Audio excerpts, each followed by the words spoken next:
Hi అండి. Welcome to Giri Telangana academy. Telangana తెలంగాణలో అనేక మంది గొప్పవాళ్ళు చాలా గ్రంథాలయాల్ని స్థాపించడం అనేది జరిగింది. అనా గ్రంథాలయాన్ని వీటిలో భాగంగా అనా గ్రంథాలయాన్ని స్థాపించినటువంటి వ్యక్తి వెల్దుర్తి మాణిక్యరావు.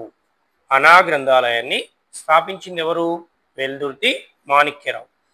ఈ వెల్దుర్తి మాణిక్యరావు ఆనాటి కాలంలో నిజాం ప్రభువు జారీ చేసేటటువంటి ఫర్మానాలని వాళ్ళు ఏ భాషలో ఫర్మానాలు జారీ చేసేవాళ్ళు? ఉర్దూ భాషలో. ఆ ఉర్దూ భాష ఇక్కడ మనకు తెలుసా? తెలియదు. ఎందుకు?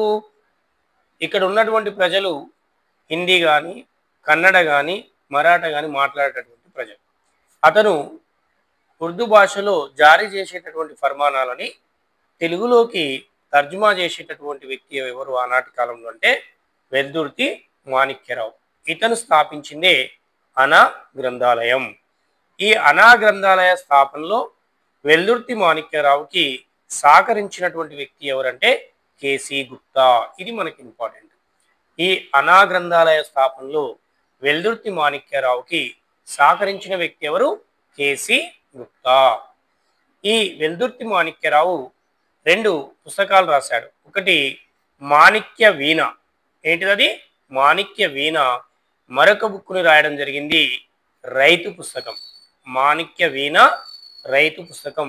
ఈ 2 పుస్తకాలను కూడా రాసినాడు వెల్దుర్తి మాణిక్యరావు. కానీ ఈ రైతు పుస్తకాన్ని 7వ నిజాము బ్యాన్ చేయడం అనేది జరిగింది. Okay, clear?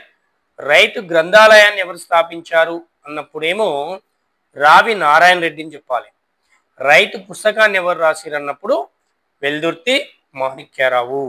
ఈ రైతు పుస్తకము బ్యాన్ చేయబడింది. ఓకే, మరిన్ని వీడియోల కోసం మా ఛానల్ని లైక్ చేయండి, సబ్స్క్రైబ్ చేయండి, మీ దగ్గర వారికి షేర్ చేయండి.